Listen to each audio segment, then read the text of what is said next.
একটা সময় ছিল একটা বল কিনতে গেলেই ৮ থেকে ১০ জন বন্ধু মিলে টাকা জোগাড় করতাম, তবুও টাকা কম পড়ে যেত। কিন্তু আনন্দটা কখনো কম ছিল না। বিকেল হলেই মাঠে এক ডাকে সবাই হাজির। কারো পায়ে জুতো নেই, কারো জামা ছেঁড়া, তবুও হাসিটা ছিল সবচেয়ে দামি। তখন হয়তো একটা ভালো বল কেনার সামর্থ্য ছিল না, কিন্তু বন্ধুগুলো সবাই একসাথে ছিল।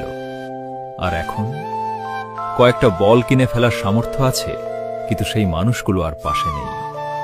কেউ পরিবারের দায়িত্ব কাঁধে নিয়ে দূর প্রবাসে পাড়ি দিয়েছে, কেউ জীবনের ব্যস্ততায় হারিয়ে গেছে। এখন বিকেলে মাঠে নামলেই বুকের ভেতরটা কেমন যেন খালি লাগে, কারণ এই মাঠটাই একদিন আমাদের হাসি আর শৈশবের সবচেয়ে সুন্দর স্মৃতির সাক্ষী ছিল। খেলতে খেলতে কখন যে সন্ধ্যা নেমে আসত বুঝতেই পারতাম না। এভাবেই হারিয়ে গেল আমাদের শৈশব, রয়ে গেল